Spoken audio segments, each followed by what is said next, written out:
Stom verbaasd zie je zelf in die spiegel op je nagel staan te bijten. Hoi, leuk dat we zus naar Pluim praten. Joet wil ik zeggen of ik hypnotiseren werken. Maar wat is hypnose ik alweer?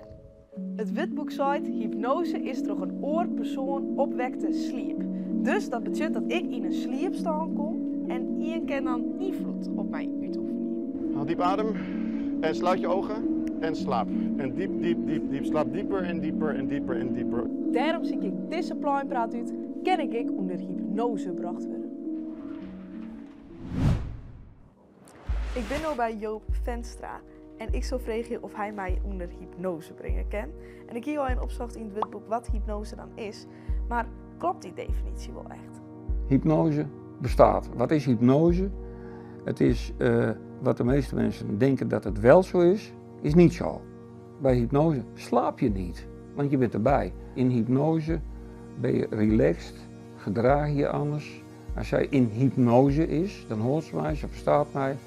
Zijn je hersengolven van een ander niveau.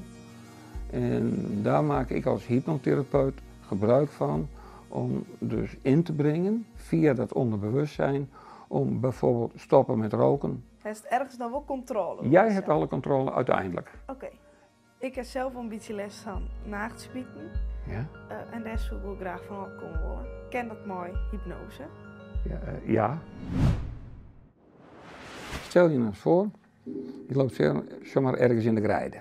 Dan loop je en dan zie je op een gegeven ogenblik in de verte zie je iets zwarts. En dan denk je, wat kan dit nou wezen? Dan ben je heel nieuwsgierig, dan word je nog getriggerd. En dan wandel je daar naartoe en dan kom je daar steeds dichter en dichterbij. En dan zie je dat het een hele enorm grote trap is. Een prachtige, het lijkt wel een Italiaanse marmeren trap, heel groot, heel breed. En die gaat naar beneden. Bij elke 10 tree voel je je rustiger, relaxter en veel meer ontspannen. Een heerlijke, een oase van rust komt over je heen. Het voelt heel prettig, heel goed. Oké, ik loop met je mee, tree voor tree.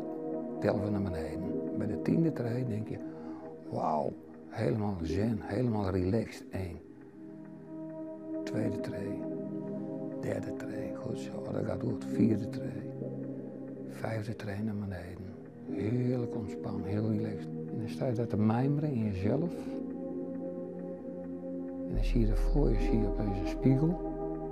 Die had je nog niet eerder gezien, maar verbeeld het je maar. Aan het eind van die trap waar je staat, op een platformpje, zie je die spiegel.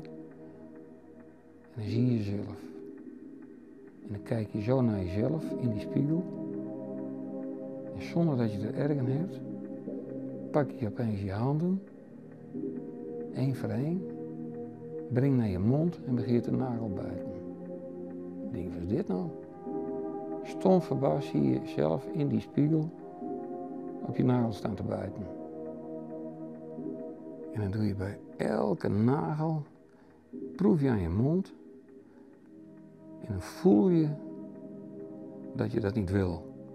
Dat heeft verschillende. Het is 1 vanwege de hygiëne, maar daar kan ik nog in komen. Maar 2, die prachtige nageltjes, die worden korter. Dat worden stompjes, dat vind je niet leuk. En dat zie je jezelf in die spiegel daarmee geconfronteerd. En dan denk je, dit doen we nooit weer. Oké, conclusie. Ken ik onder hypnose gebracht worden? Ja, ik denk het wel. Joop nam mij echt wel volledig mooi in een hele oren brood en ik wie wel heel ontspannen en ik zie het helemaal in mijn gedachten. Het is dus net zo dat ik onder het sliepen wie of zoiets, of dat hij mij gekke dingetjes aan liet. Maar het viel er wel echt als een manier van wezen. Ik weet alleen nog net of ik nou van dat nagelgebied af ben. Want dat is gewoon een slechte gewoonte die ik al heel lang heb. En ik denk dat het wel wat langer wordt voordat ik daar al ben. Maar het is wel een hele mooie ervaring. Dus dan weer dit de aflevering voor deze keer. Vergeet net te liken en te abonneren. En dan zie ik je de volgende keer weer. Doei doei!